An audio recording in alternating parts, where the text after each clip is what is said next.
السلام عليكم ورحمة الله وبركاته. ازيكم يا حبايب قلبي؟ عاملين ايه؟ يا رب تكونوا بخير وصحة وسعادة يا رب. النهاردة ان شاء الله يعني بناء على كان سؤال واحدة حبيبتي مشتركة معانا، يعني كانت سألت عن الحاجات اللي بنخزنها في الفريزر ومدة تخزينها بتقعد قد ايه. النهاردة ان شاء الله هوريكم انا الحاجات اللي مخزناها في الفريزر. بصراحة انا مش مخزنة كتير، انا بخزن الحاجات الموسمية بس، ما بخزنش لحوم، ما بخزنش اسماك، يعني بتبقى الحاجة في وقتها يعني. وخاصة ان في فراخ كتير انا بربيها، يعني مش بشتري فراخ كتير من بره. فاول حاجه هوريها لكم دوت نوع الفريزر بتاعي كرياز. انا يعني هو مش جديد، بقاله يعني سنتين كده او حاجه كده يعني، وبرضك مش قديم يعني. فاول حاجه ان شاء الله هوريها لكم مع بعض الحاجات اللي انا حطاها في الفريزر. وزي ما قلنا انا مش بخزن غير الحاجه الموسميه بس. اول درج ده طبعا عادي، اللي هو مكعبات التلج، الحاجات اللي انا بستخدمها يعني للعصير، تلج او ميه ساقعه او كده. خاصه اللي احنا في فصل الشتاء يعني ما بنحطش ميه ساقعه في التلاجة، فاحيانا يعني أنا ليا ناس معينين يعني بيحبوا الميه الساقعه، فدايما عندي تلج. وحتى لو كدمات او طفل او حاجه لا قدر الله اتخبط عندي او حاجه، بروح حاطه له تلج. تاني درج بالنسبه اول حاجه اول درج انا حاطه فيه الخضار. وبرضك انا بخزنش غير الخضار الموسميه، الحاجه الموجوده يا جماعه انا بخزنهاش. او مثلا في فترات كده حاجات بتكون غاليه في زي الطماطم كده، او دي ممكن اكون اخزن منها صلصه، ومش بكون مخزنها كتير برضك. تعالوا نشوف اول درج انا حاطه في ايه. طبعا الجزر دوت احنا كنا مفرزينه مع بعض انا وانتم. البسله لا طبعا مش كنا عاملينها مع بعض، البسله انا مخزناها في اول السنه يعني. عندي ورق العنب ده ما شاء الله يعني، بتهيألي ورق العنب التاني جاي اهو. زي ما انتم شايفين كده انا مكيساه يعني على قد الاستخدام اهو. وبالنسبه للخضار يعني بتقعد سنه، يعني من الموسم للموسم يعني. ورق العنب، وهنا كمان دوت الكيس ده فيه خضره اللي هو شبت على كزبره على بقدونس. بصراحه انا بستخدمها في المحشي بس الحاجه اللي هي بتكون سخنه، يعني التسبيكه بتاعتها بتكون سخنه الطماطم، اروح نازله عليها بالخضره على طول، افرفتها من بعض كده وانزل احطها على الصلصه. ده كان بالنسبه لي الاول درج، ده مخصص للخضار، بسله وجزر وورق عنب وخضره. ماشي. تعالوا نشوف تاني درج. الفريزر بتاعي عمال يديني انذار، كفايه عليكي يقفليني بقى. تاني الدرج دوت في الحاجات بتاعه العصير. الفراوله ديت هي طبعا ديت انا ما خزنتش فراوله جديده لسه، ديت عندي اللي هي من الموسم اللي فات، وما شاء الله جميله. فاضل عندي 4 اكياس. ومانجا مخزناها هي بردك. وده البرتقال، وعندي ده جوافه بردك. البرتقال دول من الموسم دوت بصراحه، بس دول بس اللي انا عملتهم مش كتير يعني. دي جوافه بردك من الموسم اللي فات. ده جزر اللي هو المبشور اللي انا قلت لكم انا بستخدمه في العصير اهو. فدول كفايه يعني، لان انا ببقى اخلطه على عصير البرتقال فبيبقى كويس يعني. اول درج خضار. تاني درج فاكهه. الفاكهه برضك بتقعد من موسم للموسم، يعني سنه تقريبا، من 6 شهور لسنه. والخضار من 6 شهور لسنه.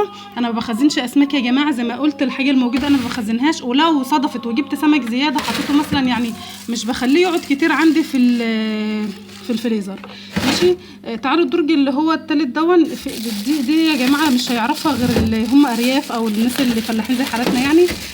دي مفروكه، بتبقى بنعملها كده الذره في الفرن الفلاحي، وممكن نفطر بيها، نتعشى بيها عشاء خفيف مع اللبن ومعلقه من السمنه ومعلقه من السكر يعني. دول مفروكه. دي شوربه. دول شوربه، انا الشوربه اللي بتكون فايضه من الفراخ او اي حاجه مش برميها، يعني بحاول ان انا اعينها استخدمها في اي حاجات تانية يعني. العلبه دي فيها جبنه. الجبنه ديت خليط يعني، كنت بيتزا يعني. حاطه جبنه مثلثات على جبنه عاديه، على ايه تاني، على جبنه اللي هي يا جماعه الجبنه بتاعت البيتزا دي اسمها ايه؟ جبنه بارميزان. دي ماشي. ده الدرج. فطبعا دي برضك بتقعد معايا الشوربه يعني، مش عاده كتير برضك انا بستعملها. الجبنه برضك كل ما بعمل بيتزا، لو بيتزا خفيفه بالخضار او كده بروح جايبه، او بالجبنه بس بروح جايبه الجبنه دي. ماشي. دوت كان تالت درج معايا. في تاني هنا دي الصلصه. زي ما قلت لكم انا الطماطم يعني في احيانا في الغلا يعني بستخدم انا الصلصه ديت، انما طولة ما الطماطم رخيصه انا بجيب وافرم. ديت عجينه بيتزا. كنت انا عاجنه بيتزا وكبير كتير يعني، فبصراحه كنت شايله كام واحده وحطها في الفريزر. فدي اخر واحده عندي. دي قشطه اللي هي بتبقى على وش اللبن، انا بحوشها والعلبه مش راضيه تتفتح. بحوشها، ودي كمان بحوشها واعملها زي السمنه البلدي كده، بتبقى جميله. علبه زي كده كل ما اجيب لبن اسيبه في التلاجة وشه يجمد، اروح شايله وشه حاطاه في العلبه دي. والصلصه دي بردك او الطماطم دي بردك بتقعد عندي، ممكن هي انا مش بقعدها سنه بصراحه، بس بتقعد فتره طويله من 6 شهور لسنه بردك، لانها تابعه للخضار. عندي الدرج اللي هو قبل الاخير دوت مخصص للحوم، لحوم بس. دي فراخ، دي فيها كيسه، دي فيها حمامتين. الكيسه دي فيها قلب يعني فيها قلب بقره. والكيسه ديت فرخه، والكيسه دي فرخه. يعني انا قلت لكم الفراخ ديت من عندي انا من بيتي، فبصراحه انا ما بشتريش فراخ دايما يعني. لسه عندي فراخ بيضه ان شاء الله نبقى نذبحها واوريكم ازاي انا بخليها مع بعض. واخر درج انا حاطه فيه عيش. طبعا العيش برضك ده لسه حاطاه طازه يعني، اول ما باجي من الفرن.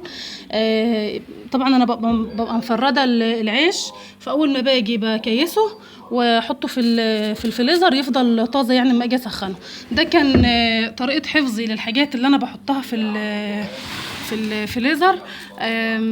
يعني زي ما قلت لكم اللحوم برضك، هي اللحوم بتقعد من 6 شهور لسنه عادي مفيش مشكله، والخضار من 6 شهور لسنه. اقل حاجه ممكن تقعد معاكي في الفريزر هي الاسماك من 2 ل6 شهور، ديت حد اقصى يعني. فانا زي ما قلت لكم تخزينات رمضان والحاجات ديت انا بصراحه ما بعملهاش، لان مش عارفه، هو شهر مبارك يعني، والاكل فيه والله بيبقى اقل من الشهور التانية في السنه. وكل سنه وانتم طيبين. والحاجه الموجوده برضك يا ريت كلنا ما نخزنهاش. ليه نفرز حاجه هي موجوده؟ ليه نفرز حاجه يعني طعمها اكيد فايدتها بتقل، اكيد طعمها مش بيكون زي ما انت جايباها طازه. هي ما بتبقاش وحشه، بتبقى جميله برضك، بس مش زي ما انت جايباها طازه. فكل سنه وانتم طيبين يا جماعه، اللهم بلغنا رمضان، ويا رب يعود علينا الايام بخير. وده كان فيديو بسيط معاكم، اتمنى يا رب ان هو يكون عجبكم او استفدتوا منه حتى لو حاجه بسيطه. وكانت معاكم ام شهد من قناه شهوده، والسلام عليكم ورحمه الله وبركاته.